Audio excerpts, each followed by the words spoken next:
Greetings, my friends. Greetings and welcome to Devil Dog Addiction. Today we're talking about being addicted to ourselves. We put down the needle, put down the spoon, put down the pipe, and then we just still continue living a life of addiction, even though we're not using a substance. And I know that a lot of people get into this trap. So let's get started. Segment 1, my friends, death by 1,000 clicks.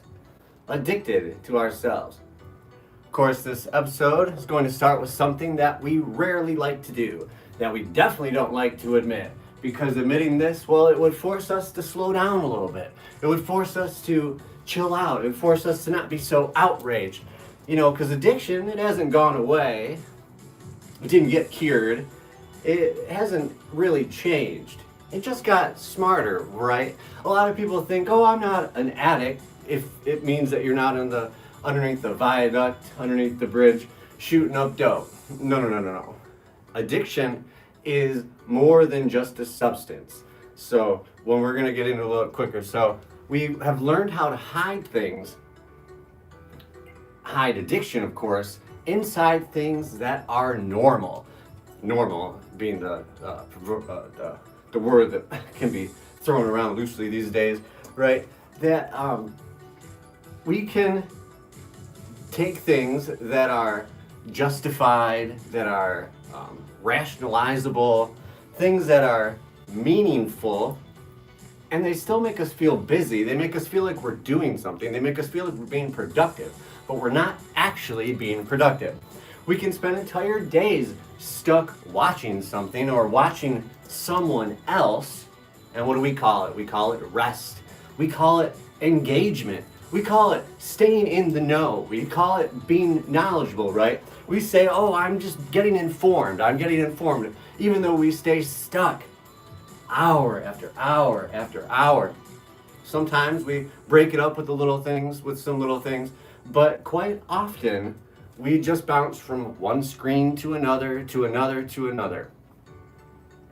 And that, my friends, is a dangerous road we are going down. It's a tricky place to navigate, and in a society and a culture and an Americanized culture that's all about me, and the whole ideology of, well, everybody has an opinion and they're entitled to it, well, that's a dangerous place to be. And the danger itself, of course, is not technology itself. So I'm not railing against technology. I'm not saying that we need to go back to the Stone Age or that medical technology and communicative technology and the way that we engage each other is not a positive thing. Because now we can get what knowledge and information can be spread so quickly. But like everything, one of the main things that we should all know is that every action has an equal and opposite reaction, regardless of whether you want to say it's physical, emotional, spiritual. Everything that goes around comes around, and you reap what you sow, and things that go out most certainly come back in. But when we go up one way, then something is going to go down another. And the technology itself is not the problem. The danger, of course, is what this technology feeds. Because once your attention becomes the drug, once attention is the drug, once your dopamine is engaged and clicking and you got that itch, especially if you are an addict, you got to watch out for it, my friends. I feel really bad for the people who have gotten sober off of their drug or their alcohol, and they've just replaced it with some other negative thing that takes away from their life, that takes away from their productivity, that takes away from their connection with other people. And identity, well, it's become a supply and demand type thing. We stop noticing, of course, when we have lost the ability to choose. We end up lost in the sauce, right? Convinced that we are in control while we're actually reacting to everything. We're not creating anything ourselves. Yes, USMC, that is correct. Yep, Marine Corps, that is right. This episode, of course, is not about blaming screens or substances. We are never in the habit of blaming a substance or blaming an item or blaming a thing when the problem is people. And it's not people inherently, it's the way that they think. And it's the way that they think they don't have to think, right? Or they think, oh, I'm just good because of this, or I'm bad because of this, or I'm this or that, without putting any real thought into what they do on a day-to-day basis. And of course, it's about recognizing how easily self-centeredness, how easily it is to be selfish, how easy it is for avoidance and numbing ourselves. When you stack these things upon one another, we are not really living, right? We're basically just coping with an existence that we're not really engaged in on a meaningful level. So today's reading for this first segment is going to come from the big book, The Doctor's Opinion. The fact is that most alcoholics, for reasons yet obscure, have lost the power of choice in drink. And this reading, of course, it matters because it's not about alcohol. People get tricked and they think, oh, it's all about alcohol, it's all about drugs. But it's not, my friends, it's about a choice. And once choice is gone in one area of your life, it doesn't politely stay there. So when you're fucking up your life in one spot, it's not just going to stay compartmentalized to that one spot. It's going to bleed over, it's going to mess everything else up, it's going to screw things up that you didn't even know could be screwed up. So let's get into this next one, folks, because you know that we always have definitions, big ideas, keywords, key phrases when we talk about these issues, right? So the first one is addiction. Addiction, in this sense of the word, is the loss of choice in your behavior, even when we know that it's harming our body, even when we know that it's harming our mind, even when we know that it's dragging our spirit from us on a day-to-day basis. Attention addiction. Attention addiction, my friends, is the compulsive need to be stimulated, to be validated, to be emotionally activated, often through screens, most times through outrage or opinions or identity, even when it drains us, even when it makes us feel sick, even when it makes us question everything in the whole universe. Self-centeredness. Self-centeredness is living trapped in our own reactions, and our own fears, and our own desires, and certainties. Because how many of you out there, if going through something bad, and you're like, oh God, it's the end of the world, oh, nothing's gonna work out, this is the bull, oh, everything's gone to hell. And then the next day, like, something figured out and you're all good, right? So when we just think about ourselves constantly, all the time, and we get our narcissistic personalities just drain into everything, we have to realize that everything that comes along doesn't have to be filtered through you. Everything that comes along, we don't need to have some sort of drastic opinion on it. We don't have to have some sort of quickly created hot take, right? Where we don't think about these things, or we get angry over abstract ideas. And these are things that show up every day, of course. So let's get into this first idea about it, is that our mind. Mentally, addiction today looks like constant stimulation with zero integration. Tons of stimulation without being able to do anything good with it. We jump from thought to thought, argument to argument, one thing to another, from headline to headline, from web page to web page. We react instead of reflecting. We quickly come out with things, and sometimes we repeat things we've heard as fact, even though we don't really know they are, and quite oftentimes it turns out that they're just straight up not. And over time, of course, it's nice to not be challenged in our own thoughts. And this is where we're going to get into something deep, folks, is that we sometimes like to just be comforted by our own thoughts, or the people around us, or our ideas, or don't need to be challenged on a day-to-day basis, because challenge threatens comfort. And one thing, as an addict, we know that addicts do not like to be uncomfortable. And this is where attention addiction can take root. The compulsive need to stay mentally activated. The constant need to be always a part of it, always in the know, always trying to keep up with other people. And the compulsive need is something that a lot of people just can't control. I know that when I get stuck on the phone and it's been a little bit, I'm like, okay, I need to turn this shit off, turn it off, go outside, put it down, make a deliberate decision not to fuck around with your screens, not to keep scrolling, not to doom scroll, not to look at things over and over and over again when you don't need to do it. A lot of us in addiction, We needed to always be on the move, always be going, always be needing to stay one step ahead from staying still and having to think about what we're actually doing or what we're actually going through. So if you don't, and if you never learn how to do that, man, it's a very difficult place to just be like, okay, today I'm going to now be completely different and I'm gonna, figure things out and I'm gonna not do the negative things that I know are negative. We need to incrementally change, my friends. So you're not just gonna get it all done, get rid of everything at once. We need to make a steady, solid plan moving forward, and we'll get into that in the 5th segment. But let's move forward to this, because this is how addicted to being right, because being right's a hell of a drug, right? And being right, it sneaks in, right? Being right, it feels like you're in control, and that's the big thing. All of us, it's just a human thing, man. We are not in control of the world around us. We're not in control of being born. We're not being in control of where we're born into.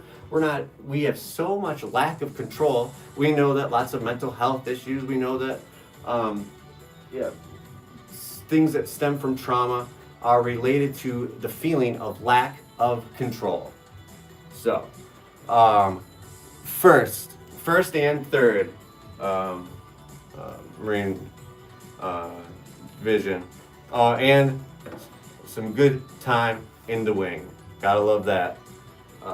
Miramar and Futenma in Okinawa.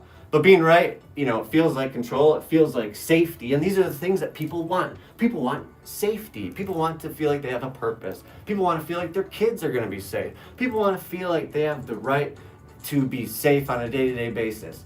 And it gets to an even deeper level. We feel like we want to be safe as a person, right? We want to be safe, like we're not going to be, hurting ourselves or hurting the people around us that we care about. And once we lose the power of choice in how we think, when we're talking about addiction and not being able to control our compulsive need to drink or use a drug, especially alcohol, right? Especially opioids, especially something like crystal meth or crack, all these things that give you the super quick up. And then, like I said, you got the equal and opposite reaction. So when you go up, up, up, up, up, it's only a matter of time before you go down, down, down, down, down, down, down. And that recalibrates your living thermometer of happiness. So we know that opioid addiction, long-term opioid use, it actually changes your brain chemistry, and it creates it so that you never can really feel like you're happy. You always feel like you are off kilter. You always feel like you're down in the dumps. You always feel like something bad is going to happen. You always feel uncomfortable in your own skin. You always feel like something is just wrong, is off. And the farther away you get from your last use of an opioid, the less drastic that becomes, but it's a constant thing. And then when you add in trauma, PTSD, whatever injuries you got in the military, whatever mental injuries you got in the military, then, you're going to be in some crazy situations. And that's why we have a record number of veterans that kill themselves each day, which is insane. That is something that is being allowed to continue at such a ridiculous rate. And every time I say this shit, TikTok is like, you're restricted, you can't talk about that. And YouTube likes to do that shit sometimes too. But luckily, Facebook, they do that shit, not YouTube, because YouTube's pretty cool about that kind of stuff. But once we can't stop checking everything, once we can't stop responding to everything, once you can't stop correcting, once we think, hey, you have an opinion, you're entitled to it, so it means that you have to give it on everything. And we're either correcting, responding, checking, or consuming. And usually when we consume like crazy fucking nuts, we're not consuming good quality, growing positive things, right? Usually if it's quick and, instant gratification, it's not going to be something that's long-term good. We know that from just reality and just living a life. When you work hard on something and you put some effort into it, it's worth a lot more than if you just, half-ass it and barely do it and don't put that much energy into it. You're not going to value that type of stuff. But let's get back to the mind part of this first segment. Research shows that the average adult now spends 7 to 9 hours per day consuming digital media 7 to 9 hours a day. Just imagine what that's done to our human psyche as a collective. Like back in the day, not even that long ago, right? Because, I mean, I'm almost 40, and when the cell phones were first getting into the school system, I was like in 8th or 9th grade. And, you know, of course, every year now, the age of when kids get cell phones is lower and lower and lower and lower. And pretty soon, kids are just going to be like issued a cell phone as soon as they're born. Or it's going to be like an implant into their thing.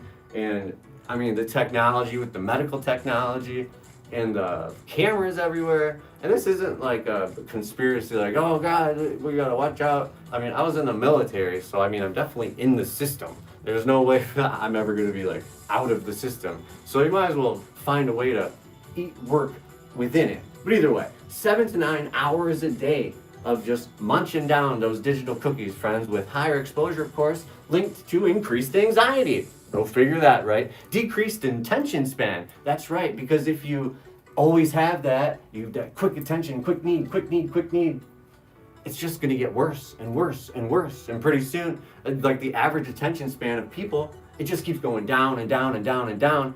And when you go to I go to school for the media production, in the social media stuff, they literally specifically teach you how to keep people hooked on that dopamine hook. Like every so many seconds, you gotta, give them that little bumperooski to make them more attention, more in tune to the attention. Which is why I don't do any of those fucking stupid gimmicks and shenanigans and all those fucking sound effects and the weird, double things and it's fucking bullshit.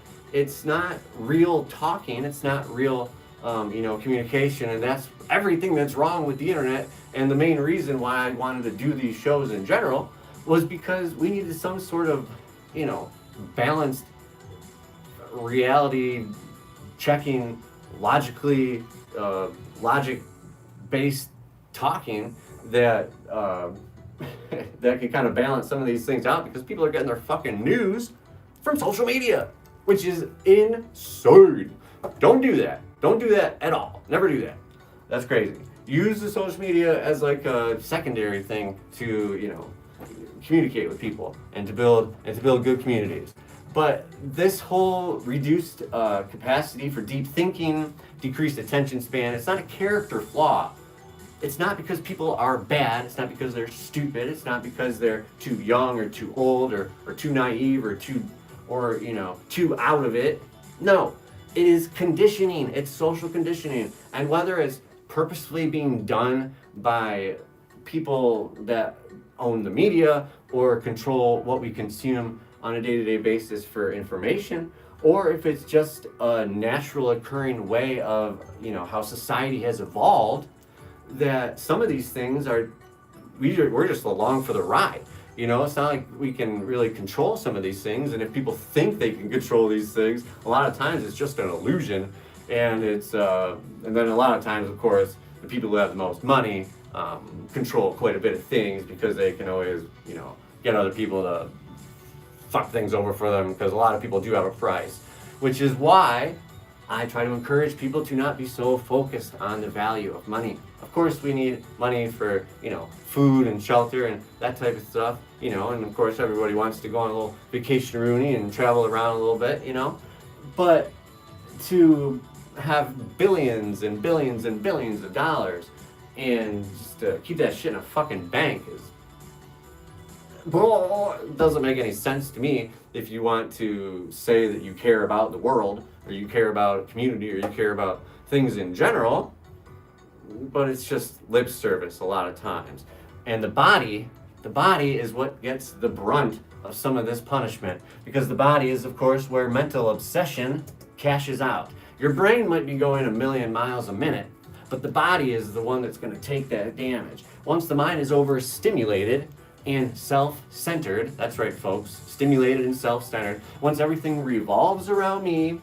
No, the earth is not flat, birds are not robot, and the earth does not revolve around you. My stress, my anger, my exhaustion, the body starts looking for some kind of relief. And this is where the actual physical drug comes into play, of course. Alcohol, pills, weed, food. a total shutdown sometimes. The substance becomes the delivery system for what started in our minds. And this is how self-centeredness and substances connect. They mash together like two roads meeting in the night. When life is filtered entirely through internal pressure, the body becomes the escape hatch. We have to do something with it because we feel it in ourselves. It damages our bodies, it damages our organs, it damages everything basically. And that's just the stress that your own body can create on itself. That doesn't even include the actual drug or the drink itself. We drink, of course, to take the edge off. We numb out to sleep. We knock ourselves out to stop thinking. We just need to slow down for a little bit. We just need to chill, right? I just need a break from it all, man. And the relief, well, it works. You know, it works for a little bit. It works for a time being. It works right then and there, but it's temporary. Because relief without recovery, which is why it's called recovery in general, right, becomes another loss of choice. And we've been talking about control, we've been talking about choice, we've been talking about all these different things for the last few minutes here. But nearly 30 million Americans meet the criteria for alcohol use disorder. And alcohol remains one of the leading contributors to preventable diseases, injury, and emotional dysregulation. Honey, you're crazy because you drink too much. That's right. The body keeps the score, of course, whether we want it to or not. The body's going to tell you what's wrong with it, even if you're trying to ignore it. And a lot of times when you're drinking and drugging and the physical drug, it masks whatever damage is going on in your body. So then when you finally get clean or sober, you got all these medical issues that are fucking up your world, and you didn't even realize that they were there because you were so numbed out. And a lot of times it's too little too late. And you become another statistic because of alcohol poisoning or alcohol-related death or alcohol-related death because of long-term abuse. And this is where those two collide and it affects your spirit. I know some people don't believe in the spirit. Some people think that there's no such thing as a soul, that there's no such thing as, what would the word would be for consciousness after our physical death, right? But our spiritually, of course, it does not mean religious. So don't get the two things situated. Religion can be spiritual, but spirituality is not religion. It means meaning. Addiction collapses our world inward, right? But when self-centeredness dominates, purpose gets replaced by performance. And when you go to an AA meeting, they say that stuff, they say in the little things, the little intro blurbs when they're talking about things, they are about purpose, not performance, and not personality, and not trying to be something that's above anybody else, or above just the idea of only caring about staying clean. And everything becomes about how we feel, how we're perceived, and how we compare to others. And comparing, that's a dangerous place to be. And that's how we end up as a collection of extremes. Swinging between productivity and collapse. Between deep depression and mania. Between nothing's gonna go right. And everything in the world is fucking fantastic and great. And nothing bad could ever happen, right? No. And that's how we feel when we can't regulate ourselves. Because we're either drinking or drugging, and then the mind, body, and spirit, they are all out of whack, and then it affects everything that you do on a day-to-day basis, almost every minute of the day, every hour of the day, which is why they say, sobriety one day at a time, but a lot of times you gotta go hour by hour when you're first starting off, because when you're using, you're living hour by hour. Especially when you use those drugs that don't last a long time in your system, you got to be using them quite often, multiple times a day, over and over and over again. And, underneath everything, underneath all of this is avoidance. We're trying to avoid something that's uncomfortable, trying to avoid something that's going to make us feel like, oh man, we got to grow, because we didn't learn these skills of growing healthy, normal adult. A lot of times when we start using in high school years or early teens or sometimes in college, we're still developing at that age, which is why I think we need to change the drinking age to 25 and the marijuana age to 25 as well. There's no reason to have it that little. Put a fucking breathalyzer in every car, and then we'll probably be able to stop some of these damaging alcohol things that are happening. But I don't think that the people that make all that money, or the politicians that continue to make tons of money for no reason, would let that kind of thing happen. But it's time to realize that avoiding a problem, it does not stop them from happening. Right? And underneath this avoidance, of course, underneath that avoidance is silence. Avoidance of reflection, avoidance of the fact that everything that we know and everything that we experience will be gone one day. Remember that, friends. The world and everything around us will burn out one day, the sun will explode, and where we are will cease to be. So that means that even when we build, big things, or, create long-lasting, structures, or big-ass whatchamahoozits, it doesn't fucking matter, because it's all going to be gone. The only thing that matters is what you do as a human to create the community, to create something purposeful, so that whatever happens after we die, you're not left in the lurch because you're a piece of fucking shit, right? And a lot of times people are stuck in their addiction and they never get a chance.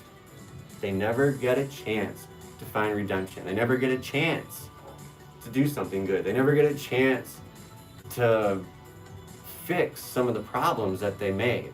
Never get a chance to go through the recovery and to recover because of the horrible things that they've done.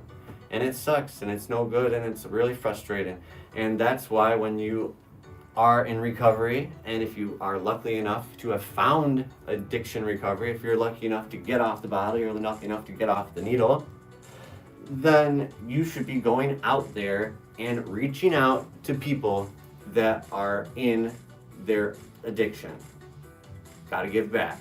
You gotta give back, my friends. When we forget that, of course, we start living like consumption is our purpose. We start living like the purpose of our lives is to make a bunch of money, or the purpose of our lives is to get a bunch of things, or the purpose of our lives is to only get high every day, and we're only hurting ourselves. That's a very stupid misconception that a lot of us early in our drug using years, or maybe even sometimes later, but usually not by later, you're just like kind of like fuck everybody by that time. But early on, when people are like, "Hey man, you're going down a bad path. We're really worried about you. You're fucking everything up. You're ruining your life. You're going down. You need to find some way to fix what you're going through." Well, it does not work. Studies consistently show that the higher social media engagement, it correlates with increased loneliness. It correlates. When you use social media a bunch, you feel really bad. Even as connection appears to increase. You think, oh, I'm friends, or I'm acquaintances, or I'm Facebook friends, or TikTok friends, or YouTube, they follow me on YouTube, or I follow them on YouTube, or we connect on these different things, even though we've had a couple conversations back and forth. But that's not real connection. That's the spiritual cost of attention without presence. I'll say that again. The cost of this, the social media correlation between increased loneliness and the misconception that you're getting connection. Because if you are not physically present, the attention and presence, they don't mix. And yeah, they may be good for for having some conversations, or having, make you feel better when you're feeling gloomy. But I think that the point would be to turn your electronic community into a physical community. And that would be the great, spectacular goal of, hopefully, social media, right? Because when people actually get together and physically meet other people, they see them as actual other people, and they start to empathize, they start to connect, they start to say, hey, wait a minute, I'm actually more like you than I thought we were. And when you go to the rooms of AA and NA, a lot of times they say, if it weren't for addiction, we're people whose paths would have never crossed. And that, my friends, is where the true recovery begins. That's where true healing lives. And that's where you can go and remember that addiction does not discriminate. Addiction doesn't give a fuck what color your skin is. Addiction doesn't give a fuck what language you speak. Addiction doesn't give a fuck where you came from or where you're going. It only gives a fuck that it wants to eat your soul and spit you out the back end, and it'll leave you in the dust and move on to the next person in line. So remember that the next time that we're bitching about some other groups of people and just talking out our ass, right? But let's get over to the next segment here, because when AA talks about losing the power of your choice, when AA talks about losing your choice, losing your control, it's not talking about the drink in your hand. It's not saying, oh God, I have a drink in my hand, I can't control it. And you drink it down. No, that's silliness, my friends. It's talking about the moment when your reaction replaces your intention. Say it again. When what you do, what you're reacting with, what you immensely go forward with doing, it replaces what you wanted to do. So it's like, okay, look, I wanted to go the day without drinking, but here now I'm at a bar and I'm fucking, drinking beers, and you're like, fuck, man, not again. Then you gotta go back to the drawing board. You just gotta start over the next day, right? You gotta start over as soon as you can, hopefully, right? But addiction doesn't always announce itself with destruction.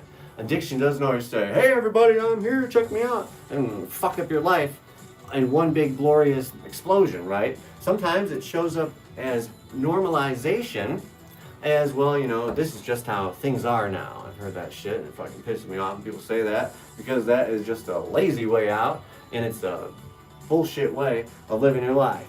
If this were honest, of course, most of us aren't addicted to a substance first.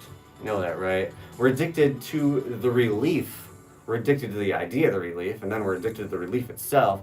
But we're addicted to the certainty that this drug will provide us relief every single time we use it. But we're also addicted, when it comes to the technology aspect of this, is we are addicted to being seen. We are addicted to feeling heard. And we are addicted, by good Lord, as an entire society, we are addicted to being right. I don't know if we see it in, in movies, in television, in media, in everything that we consume.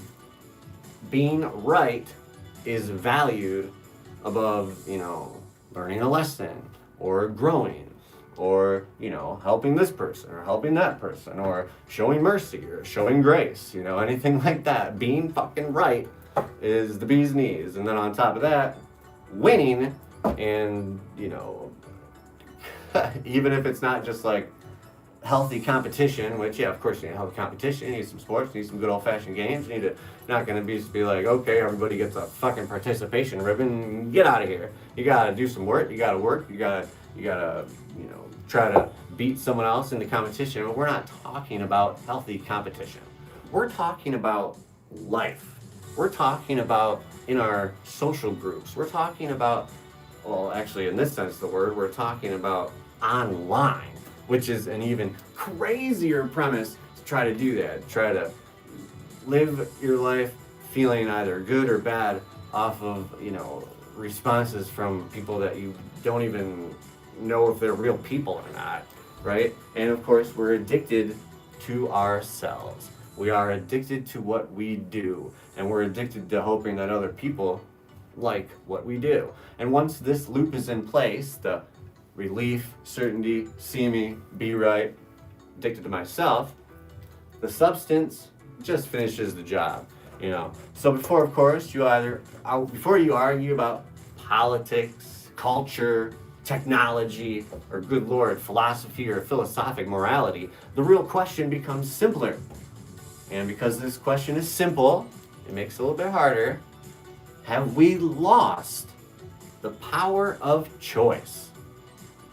Or have we just learned how to explain it all away? Well, to figure this out, we need to go to segment 2, the problem. Because avoidance, it feels like freedom. Avoiding something feels like you've escaped it. One of the most dangerous things, of course, about addiction is that it doesn't always feel destructive. Sometimes it feels earned. Sometimes it feels justified. Sometimes it feels like, hey, I deserve this, right? And sometimes it feels like freedom. We tell ourselves that we're decompressing, we're just staying informed, and we're taking the edge off, right? But when we look closer, when we take a little closer look at this, of course, we see that a lot of what we call freedom is actually avoidance. We avoid discomfort, we avoid boredom, we avoid silence, we avoid anything that might force us to slow down and ask, what are we actually doing with our lives? What are we actually doing? And worse yet, what are we actually showing what to do with our lives to the next generation? To the people that we say that we care about that are going to inherit the world after we're gone. To the kids. Maybe they're not our kids, but they're kids and they see everything around them. They see everything we do. They absorb it and they copy us. And that, my friends, is also how we end up living in circles where we go a day without doing something. An entire day, an entire day, wasted, gone, nothing done at all. Not even a single little baby thing. Just completely disapparated into nothingness. To a screen, or to a video game, or to watching videos of fucking dogs jumping on trampolines. Come on. We gotta be better than this. And that's, of course, why we need to move forward in the next part. Because 3 days without doing something, 3 days now, we're moving on up, still feels exhausting. How? How does that feel exhausting? Why does it feel exhausting? But it does. It does feel exhausting. And there's a reason for it. Because you are getting overstimulated as a human being. You're getting overdid. You are getting everything, everywhere, all at once. And it's not, humans are not built for this. Humans are not computers. You know, I mean, they say, oh yeah, the human brain is the strongest, better than any computer out there. Yeah, no shit. Okay, if you want to use an analogy or some shit like that. But what I'm saying is, like, humans are not robots. Humans are not computers that cannot continuously go and get stimulated at such an outrageous amount and then not have it affect them. Of course, sometimes avoidance doesn't look like laziness at all.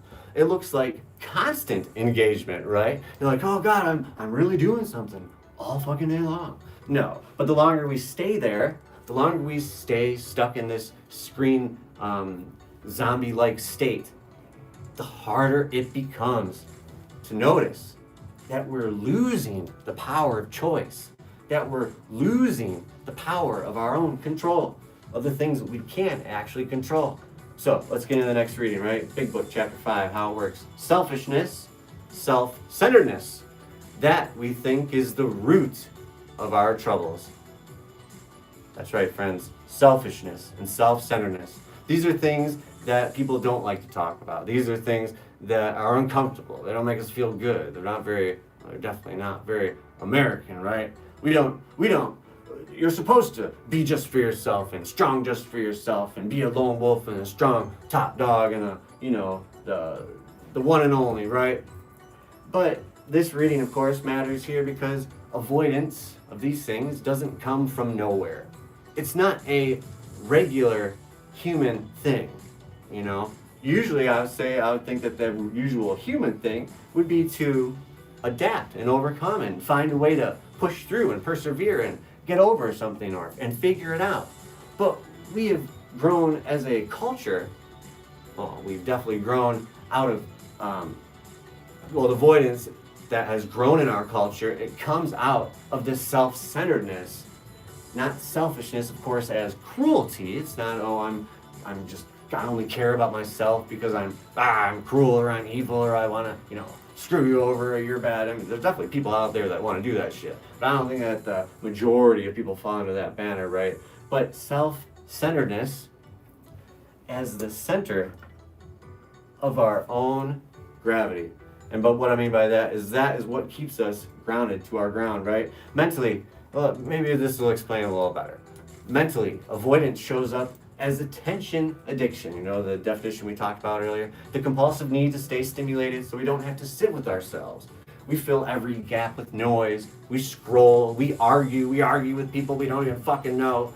We argue with people who will never ever run across them in real life. And then we upset about it, or we're angry about it, or we're happy about it. And that's the danger, to let it go one way or another. We can't let it do either, right? It shouldn't be something that affects us in such a manner. And that compulsive need to stay stimulated, well, that is where we get into some big problems. Because if we're arguing all day online, well, then what are we going to do in our regular lives? We're going to double down and we're going to act that way in our regular lives too. We consume, we convince ourselves that staying mentally busy means that we are engaging with our lives. Oh, I'm really into it. But most of the time, it just means that we are distracted from it. We have a distraction economy. We have a distraction here. We have a distraction there. A distraction everywhere. And this is where addiction becomes invisible. Because if everybody's distracting themselves, and those of us who are addicts, those of us who have replaced one addiction with another, it's going to be normalized. And we're going to fall through the cracks of society. And no one's going to even realize it. No one's going to, people will care, but they won't know that they need to care about you. So I think we need to go out there and spread the word that, hey, you can get off social media and you don't have to be on it continuously all day. You don't have to be on your screens all day. You don't have to be on YouTube all day. You don't have to be on TikTok all day. Pick some things that you want to watch every day. Pick some things. Don't have to go cold turkey, but we need to slowly just bend it down a little bit so we can try to reconnect with the natural world around us, because that's what humans are meant to do. The mental side of addiction, of course, defined here as the loss of choice, when we can't tolerate the stillness, when silence makes us anxious, when every free moment gets swallowed by a screen or a thought spiral. The mind is not choosing, it's reacting. And we're not trying to live a life of reaction. We're trying to live a life of purpose. Studies show that frequent multitasking and constant digital stimulation, it reduces sustained attention and increased perceived stress. So you will perceive things as stressful because you're so on the go. And even when people believe they're being productive, that avoidance, it masquerades as engagement. I know we've said it a couple times, but it's very important that you recognize this when you're going through it. Ask yourself, what exactly am I producing right now? What is sitting here for the next 3 hours watching this show going to do for me? What's it going to do for the world around me? What's it going to do for my kids? What's it going to do for my parents, my brothers, my sister, my sisters and brothers, and everybody that is, in a community that I care about? The body. In the body, avoidance, it turns into relief seeking.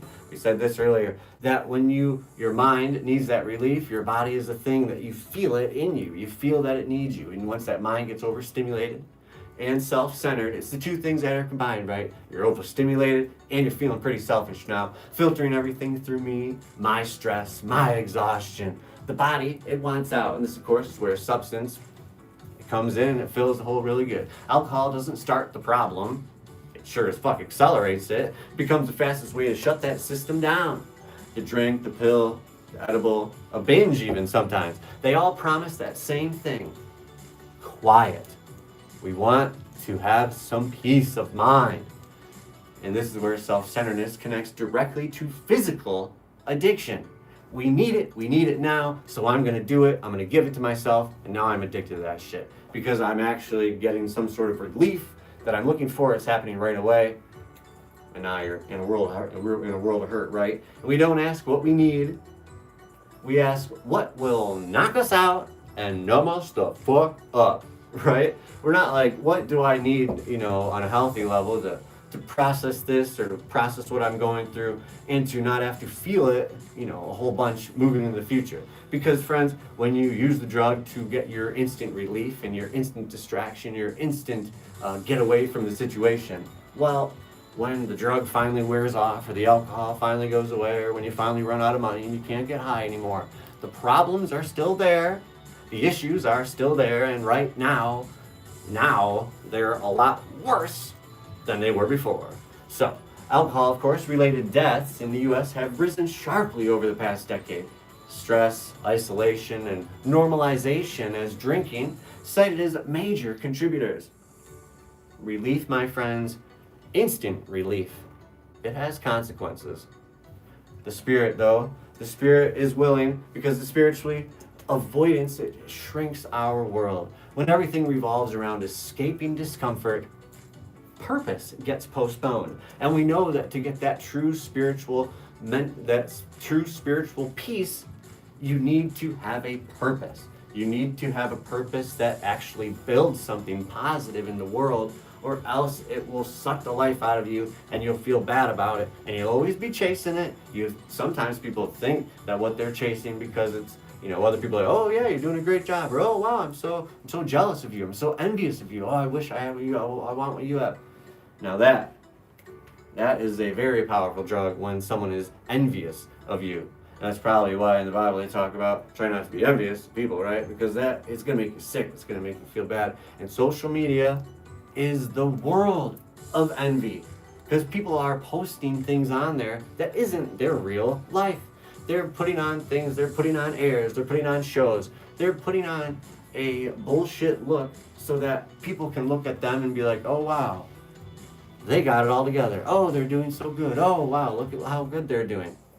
But that hurts both sides, because now people are gonna feel bad because they're like, damn, I just posted this and everybody thinks that I'm, so great, living this great life, and they're like, it's not even real. So now they're gonna feel ashamed, but they're probably not gonna do anything about it. They'll just try to double down on the facade, double down on the fakeness, double down on the bullshit meter, right? And that's what happens, right? Because growth gets deferred. We can grow later. Let's get ours now. And this is where lost in the sauce stops becoming a joke and starts becoming a lifestyle. We have so many people out there who are lost in the sauce on any given moment, but they got tons of loot and they just waste it on the most bullshit things, when there's people out there that are in situations that they didn't put themselves into. They're getting fucked over, and money and wealth and that type of thing is a gigantic contributor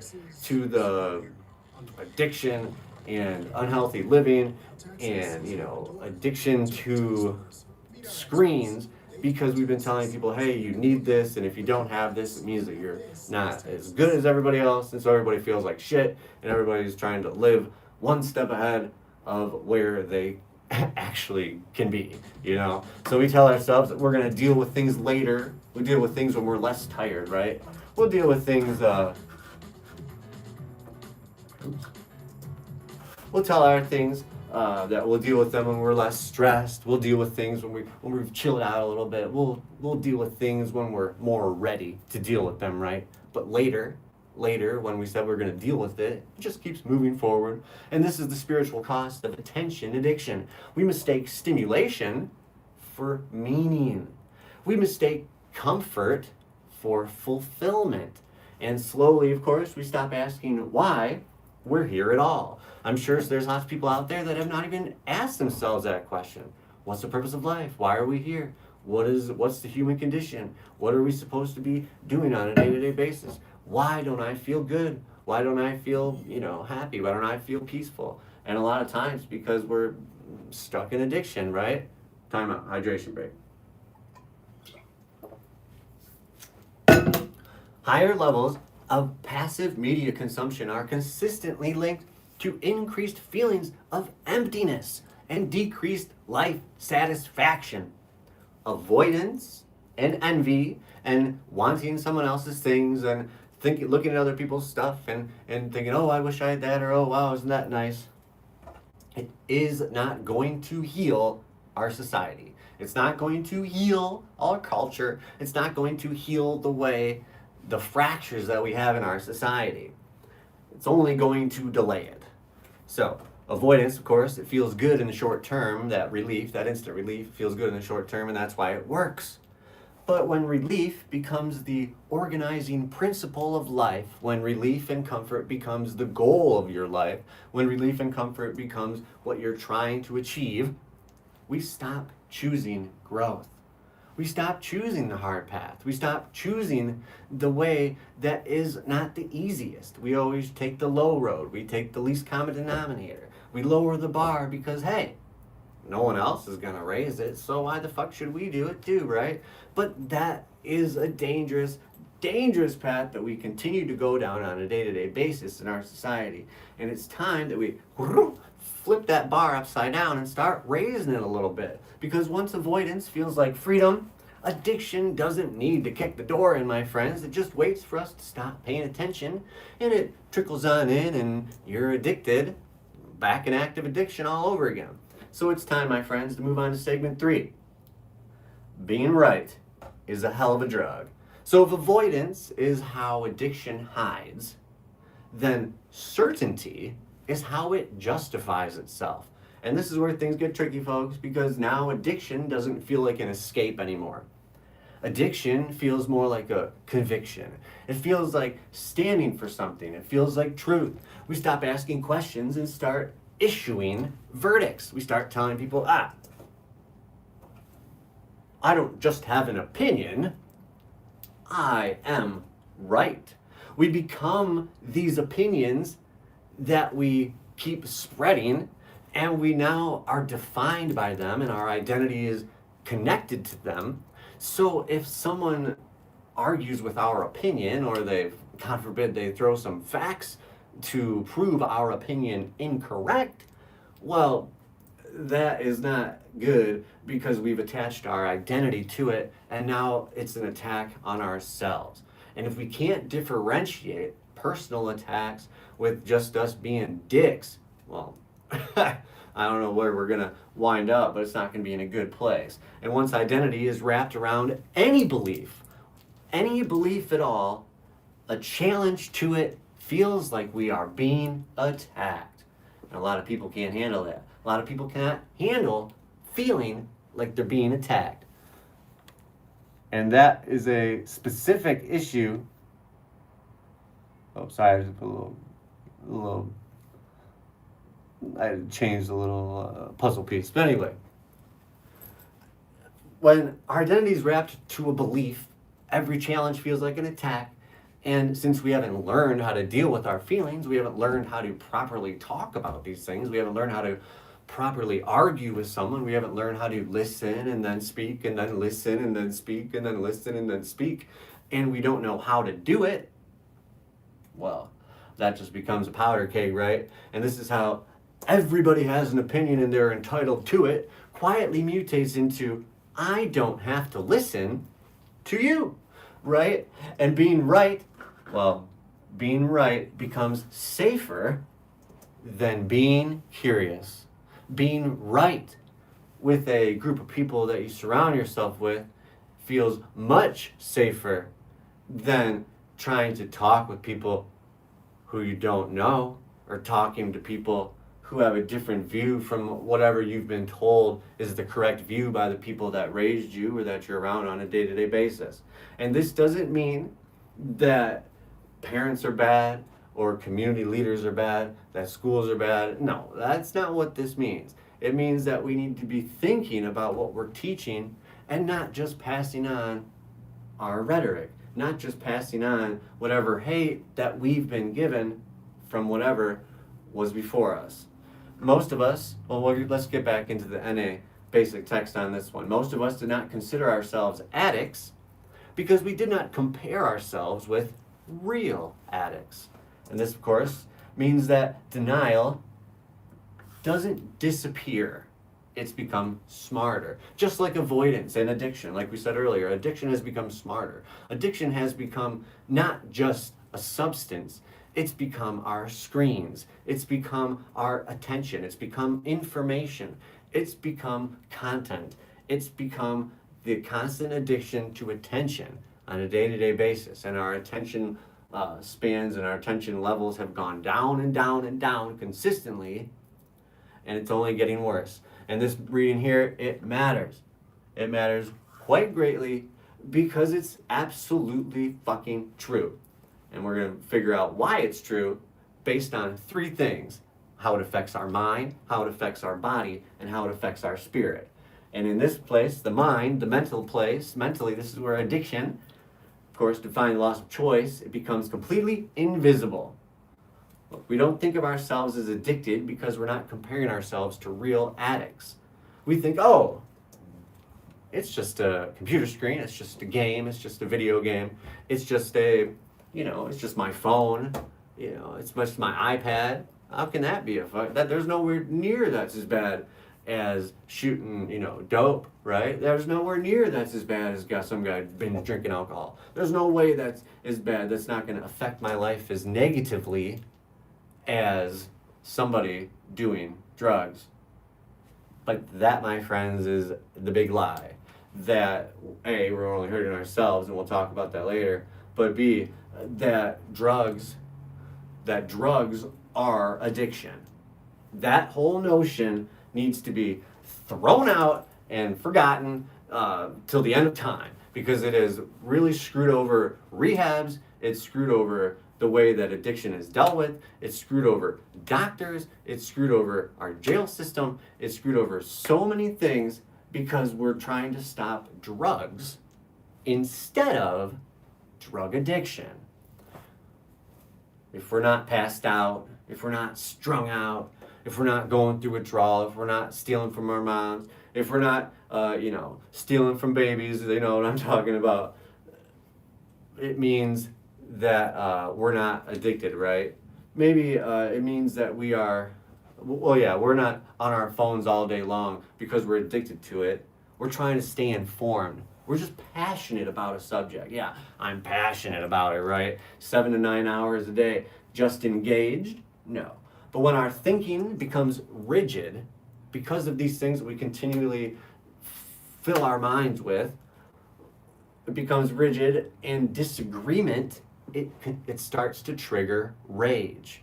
And rage, my friends, is when we can't tolerate ambiguity, of course, and the mind is not choosing. You're not choosing to be purposeful into something. You're not choosing to do something. You're not choosing to be purposeful moving forward. You're now defending, aka reacting, aka not in control. And this is where attention addiction, it shifts forms. Because instead of chasing stimulation, now we are chasing validation. We're chasing likes. We're chasing agreement. We're chasing belonging. At the end of the day, my friends, we are chasing community, but we are looking for it in the wrong place, and you will not get it there. And it's nice to not be challenged in our thoughts, right? Because challenge, it threatens our identity. And being right, it becomes that emotional shelter. It becomes that place that you can be you, and nobody is going to challenge that. But is it good to be you if you is not good? Psychological studies show that people are more likely to double down on beliefs when presented with contradictory evidence, especially when those beliefs are tied to identity. Certainty feels much safer than truth quite often. And people like to feel safe. People like to not be challenged. And that's the mental part of this. So let's move into the body part, the mind part. The body responds to certainty the same way that it responds to danger. With adrenaline, baby. With adrenaline. With that feel, with that with that pump up, with that heart rate increase, that muscle tenseness, right? The nervous system locks into that fight or flight. And for a lot of us in addiction, we lived in that area day after day after day on the streets. That was our best place, right? That was when the hustle was good. That was when we could get what we needed and be good for the day and feel like we pulled one over on society, right? But we don't just think we're right. We feel it. Yeah, I am right. I've become right. And that feeling itself is addictive, man. It energizes us. It wakes us up. It gives us purpose, we think. Even if that purpose is conflict. And this is how that self-centeredness shows up. Everything becomes personal. Everything becomes personal. Every disagreement feels like disrespect. You disrespected me? What the fuck did you say? Every disagreement feels like it. And when the constant activation gets exhausting, well, substances, they wander right back in. Alcohol, pills, weed, whatever you want to call it, friends. Not to party, because we're past that place, right? We are no longer in the party zone when it comes to drugs. We are now into the get away from feeling bad zone, or the time to get revved up zone, time to do it up zone, because chemicals, well, even though we think they're speeding us up, they're actually slowing us down. And the cycle, it feeds itself. It's going to go over and over and over again. And once the mind and body are affected, well, you know what that means. It's time for the spirit. Because chronic exposure to anger and stress hormones is linked to increased risk of cardiovascular disease and sleep disorders. Friends, outrage isn't just emotional. It's psychological and it's physiological. It affects your body, it affects your mind. And when those things are both affected, my friends, the next thing up is the spirit. And spiritually, certainty, it shrinks the soul because you no longer are challenged to grow. You no longer have any place to expand. When being right matters more than being connected, when being right matters more than the conversation itself, compassion, the building blocks of human community, erodes at the core. Curiosity disappears, right? We don't need to grow anymore if we're stuck in our own drug-addicted, state. We stop seeing people as individuals, and a lot of times we start seeing them as symbols, good or bad. And this is where addicted to being right turns into moral isolation. Sometimes we justify contempt because we believe that we are correct. Just believing we are correct. Drug of choice, heroin, after the military got me hooked on fucking pain medication, after I got hurt, they were like, here, take this. And I was like, wait a minute, it's not working as good. So they're like, oh, we're gonna up it a little bit. And then just like lots of people, they were like, oh fuck, there's an opioid crisis. So they cut everybody off. They don't send you to rehab. They don't give you counseling. They don't let you know why you feel so bad. But the dealers in Chicago are like, hey, first one's free, baby. It always is. So that's what happens, my friends. So I'm 9 years off of opioids and about 2.5 years off of alcohol. Because just because you get over one drug doesn't mean that you don't drop that one and pick up another. And this is what we're trying to talk about today is sometimes you get rid of the substance, the actual substance drugs, and then after that you pick up technological drugs, or you pick up some other unhealthy habit that you've replaced your addiction with. That's right there, soul hate, hoorah, my friends. Ah yes, the Teufel Hunden, the true double dog right there. I like that.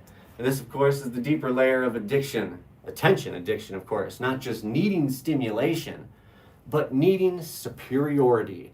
You need to be better than somebody else. You have to feel better than someone else. And a lot of times, if people can't get better than someone else on their own merit, they figure out a thing to boost them up and to put others down. And when we can't find a way to boost ourselves up, putting other people down is a surefire way to feel like you're going up yourself.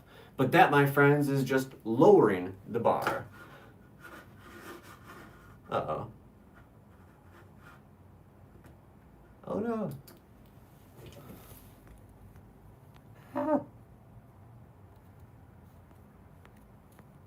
Oh, there we go. Sorry, I almost broke the iPad.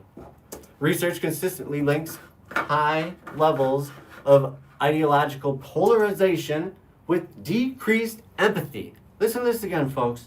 If you want to be empathetic, if you want to care more about people, the research shows that high levels of ideological polarization, so if you're all the way this way, and all the way this way, the radical sides of different things are linked with decreased empathy. You stop caring as much or being open to the idea of anybody else or the idea of any groups of anybody else. And then on a personal base level, you're no longer open to the idea that, hey, maybe, just maybe, I could be wrong about what I'm doing in my life. Whew, man, and that's a bad one because certainty connects us to ideas, but it disconnects us from people. And that's the whole fucking point of existence. And here's the uncomfortable truth, friends, that being right feels better than being responsible. Certainty feels much better than humility, and outrage feels much better than emptiness. And that's why this form of addiction is so very hard to see, because it rewards us immediately while costing us very quietly. We don't notice that cost until relationships fray, health declines, and meaning feels thinner than it used to, if it's there at all. And by the way, of course, we've already built our identity around this habit, which leads us to the hardest mirror yet, of course, because if certainty is the drug, then maybe the problem isn't them after all. Yikes. And that's some deep shit right there, right? So, I think that we've definitely ran out of time for today, but we will finish this talk tomorrow. We still have 2 segments to go. I will talk to you guys tomorrow.